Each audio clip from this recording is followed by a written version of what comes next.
ಕಾಗವಾಡ ತಾಲೂಕಿನಲ್ಲಿ 2025 ಹಾಗೂ 26ನೇ ಸಾಲಿನ ಎಸ್ಎಸ್ಎಲ್ಸಿ ಪರೀಕ್ಷೆಗಳು ಮಾರ್ಚ್ 18ರಿಂದ ಏಪ್ರಿಲ್ 2ರವರೆಗೆ ಜರುಗಲಿವೆ. ಇನ್ನು ಈ ಬಾರಿ ಎಸ್ಎಸ್ಎಲ್ಸಿ ಪರೀಕ್ಷೆಯಲ್ಲಿ 1769 ಗಂಡು 1742 ಹೆಣ್ಣು ಸೇರಿದಂತೆ ಒಟ್ಟು 7511 ವಿದ್ಯಾರ್ಥಿಗಳು ಪರೀಕ್ಷೆ ಬರೆಯಲಿದ್ದಾರೆ ಎಂದು ಕ್ಷೇತ್ರ ಶಿಕ್ಷಣಾಧಿಕಾರಿ ಪಾಂಡುರಂಗ ಬದಭಾವಿ ಅವರು ತಿಳಿಸಿದ್ದಾರೆ.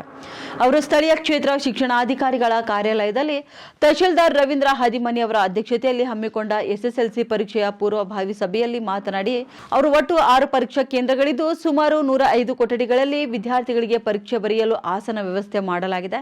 ಇನ್ನು 6 ಮುಖ್ಯ ಅಧೀಕ್ಷಕರು, 6 ಉಪ ಅಧೀಕ್ಷಕರು, 5 ಕಸ್ಟಡಿಯನ್, 6 ಮೊಬೈಲ್ ಸ್ವಾಧೀನಾಧಿಕಾರಿಗಳು ಹಾಗೂ 6 ಸೈನಿಕ ಜಾಗೃತ ದಳದವರು, 3 ಪ್ಲೇಯಿಂಗ್ ಸ್ಕ್ವಾಡ್ ಹೀಗೆ 41 ಸಿಬ್ಬಂದಿಗಳನ್ನು ನೇಮಿಸಲಾಗುವುದು ಎಂದು ತಿಳಿಸಿದ್ದಾರೆ. ಇನ್ನು ತಹಶೀಲ್ದಾರ್ ರವೀಂದ್ರ ಹಾದಿಮನಿ ಮಾತನಾಡಿ ಪರೀಕ್ಷೆ ಪಾರದರ್ಶಕವಾಗಿ ನಡೆಯಲು ಪ್ರತಿಯೊಬ್ಬರು ಕಾರ್ಯ ಮಾಡಬೇಕು, ವಿದ್ಯಾರ್ಥಿಗಳಿಗೆ ಯಾವುದೇ ತೊಂದರೆ ಆಗದಂತೆ ಕಾರ್ಯನಿರ್ವಹಿಸಬೇಕು ಎಂದು ಹೇಳಿದರು.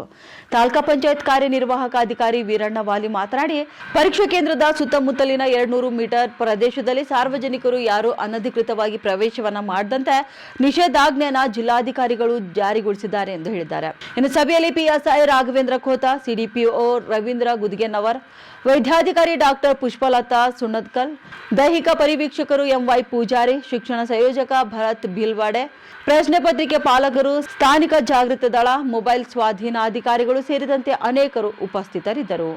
ಒಟ್ಟು ವಿದ್ಯಾರ್ಥಿಗಳು ಫ್ರೆಶ್ ವಿದ್ಯಾರ್ಥಿಗಳು ಇದೇ ವರ್ಷ ಇರುವಂಥದ್ದು 2246, ರಿಪೀಟರ್ ಇರುವಂಥದ್ದು 39, ಪ್ರೈವೇಟ್ ಕ್ಯಾಂಡಿಡೇಟ್ಗಳು 39 ಹಾಗೂ ರಿಪೀಟರ್ ವಿದ್ಯಾರ್ಥಿಗಳು 222, ಒಟ್ಟು 2511 ವಿದ್ಯಾರ್ಥಿಗಳು ಈ ವರ್ಷದ ಪರೀಕ್ಷೆಯನ್ನು ಬರೆಯುತ್ತಿದ್ದಾರೆ.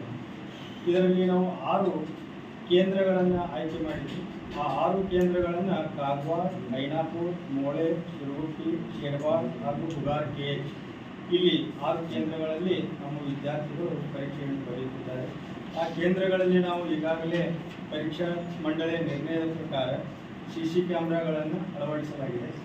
ಅದೇ ರೀತಿ ವೆಬ್ ಕಾಸ್ಟಿಂಗನ್ನು ಮಾಡಲು ಇವತ್ತು ನಾವು ವೆಬ್ ಕಾಸ್ಟಿಂಗ್ ತಯಾರಿಯನ್ನು ಮಾಡ್ತಾ ಇದ್ದೀವಿ. ನಾಳೆಗೆ 13ನೇ ತಾರೀಕಿಗೆ ರಾಜ್ಯ ಮಟ್ಟದಲ್ಲಿ ವೆಬ್ ಕಾಸ್ಟಿಂಗನ್ನು ಟ್ರಯಲ್ ಆಗಿ ವೀಕ್ಷಿಸುವುದಿರುವುದರಿಂದ ಇವತ್ತನೇ ನಾವು ವೆಬ್ ಕಾಸ್ಟಿಂಗನ್ನು ಜಿಲ್ಲಾ ಹಂತಕ್ಕೆ ಕಳಿಸಿಕೊಡಬೇಕಾಗಿದೆ. ಈ ಒಂದು ಪರೀಕ್ಷಾ ಕಾರ್ಯಕ್ಕೆ 6 ಜನ ಮುಖ್ಯ ಅಧೀಕ್ಷಕರು, 3 ಜನ ಉಪಮುಖ್ಯ ಅಧೀಕ್ಷಕರು, 6 ಜನ ಜಾಗೃತ ದಳದವರು, 6 ಜನ ನಮ್ಮ ಫ್ಲೈಯಿಂಗ್ ಸ್ಕ್ವಾಡ್ದಲ್ಲಿ ಕೆಲಸಗಳನ್ನು ಮಾಡಲಿಕ್ಕೆ ಈಗಾಗಲೇ ನಮ್ಮ ತಾಲೂಕಾ ಹಂತದ ತಂಡವನ್ನು ರಚನೆ ಮಾಡಲಾಗಿದೆ. ಈ ಪರೀಕ್ಷಾ ಒಂದು ದೃಷ್ಟಿಯಲ್ಲಿ ಎಲ್ಲ ವಿಷಯಗಳನ್ನು ಈಗ ವ್ಯವಸ್ಥಿತವಾಗಿ ನಿರ್ವಹಿಸ್ತಾ ಇದ್ದೀವಿ. ಇನ್ನು ಪರೀಕ್ಷಾ ತಯಾರಿಯನ್ನು ಸಹ ನಮ್ಮ ತಾಲೂಕಿನಲ್ಲಿ ಬಹಳಷ್ಟು ಅಚ್ಚುಕಟ್ಟಾಗಿ ನಿರ್ವಹಿಸಲಾಗಿದೆ. ಎಲ್ಲರೂ ಸಹ ಸೇರಿ ನಾವು ಏನು ಮಾಡೋಣ ಅಂದರೆ ಈ ನಮ್ಮ ಫಲಿತಾಂಶವನ್ನು ಉತ್ತಮಪಡಿಸೋಣ ಅನ್ನುವಂಥ ಮಾತನ್ನು ಹೇಳ್ತಕ್ಕ ಮಾಧ್ಯಮ ಮಿತ್ರರು ಅವರು ಹೇಳಿದರು ನಮಗೆ ಸಹಕಾರ ಮಾಡ್ಬೇಕಂತೇಳಿ. ಅವ್ರು ಯಾವತ್ತೂ ನಮ್ಮ ಗಣ್ಯರಿಗೂ ನಮ್ಮ ಜೊತೆಗಿರ್ತಾರೆ. ನಮ್ಮ ತಪ್ಪುಗಳನ್ನು ಅದನ್ನು ಎಚ್ಚರಿಸಿ ಅವ್ರನ್ನ ಸರಿಪಡಿಸೋಕೆ ಹೇಗೆ ಹೇಳ್ತಾರೋ ಹಾಗೆ ಉತ್ತಮ ಕೆಲಸಗಳನ್ನು ಮಾಡಿದಾಗೂ ಕೂಡ ಬೆನ್ನು ತಟ್ಟಿ ಪ್ರೋತ್ಸಾಹ ನೀಡಿ ಮುಂದೆ ಕರ್ಕೊಂಡು ಹೋಗ್ತಕ್ಕಂಥ ಕೆಲಸವನ್ನು ಮಾಡಿದ್ದಾರೆ. ಹಾಗಾಗಿ ಆ ನಿಟ್ಟಿನಲ್ಲಿ ಇರ್ತಾರೆ. ಈ ಒಂದು ವಿಚಾರದೊಳಗೆ ಒಂದು ಆರೋಗ್ಯದ ಕಡೆಗೆ ನಾನು ಪರೀಕ್ಷೆ ಅಂತಂದ್ರೆ ಕೊನೆಯ ಘಟ್ಟ. ಆ ಒಂದು ನಿಟ್ಟಿನಲ್ಲಿ ಸುವ್ಯವಸ್ಥಿತವಾಗಿ ಯಾವುದೇ ವಿದ್ಯಾರ್ಥಿಗೆ ತೊಂದರೆ ಆಗದಂತೆ ಎಲ್ಲ ರೀತಿಯ ಕ್ರಮಗಳನ್ನು ನೀವು ಕೂಡಿ ಅನುಸರಿಸಬೇಕಾಗಿದೆ. ಮುಖ್ಯವಾಗಿ ನಾನು ಹೋದ ವರ್ಷ ಕೂಡ SSLC ಪರೀಕ್ಷೆಯಲ್ಲಿ ನೋಡಿದ್ದೀನಿ. ಈಗ ವೆಬ್ ಕಾಸ್ಟಿಂಗ್ ಒಂದು ಬರೋದರಿಂದ ಯಾವುದೇ ಒಂದು ಅವ್ಯವಹಾರಕ್ಕೆ ಆಸ್ಪದ ಇಲ್ಲ. ಒಂದನೇದು. ಎರಡನೇದು, ಹೊರಗಡೆ ಜನ ಯಾರೂ ಬರೋದಿಲ್ಲ. ಇದು ಮೊದಲು ಬರ್ತಿದ್ರು, ಈಗ ಯಾರೂ ಜನ ಹೊರಗಡೆ ಬರೋದಿಲ್ಲ. ಒಳಗಡೆ ಕೂಡ ಅದೇ ರೀತಿ ಸೈಲೆನ್ಸ್ ಮೇಂಟೈನ್ ಆಗ್ತಾಯಿದೆ. ಬಟ್ ಇನ್ನೂ ಒಂದು ಸ್ವಲ್ಪ ಮುಂಜಾಗ್ರತವಾಗಿ ನಾನು ಹೇಳೋದಂದರೆ, ನೀವು ಒಳಗೆ ಯಾರು ಇರ್ತೀರಿ ಅವ್ರಿಗೆಲ್ಲರಿಗೂ ID ಕಾರ್ಡನ್ನು ಕಂಪಲ್ಸರಿ ಇಟ್ಕೊಳ್ಳಿ.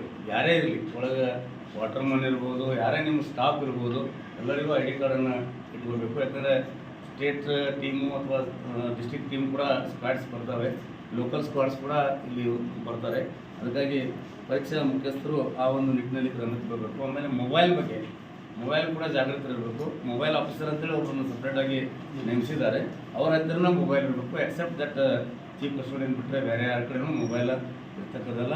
ಹೊರಗಿನ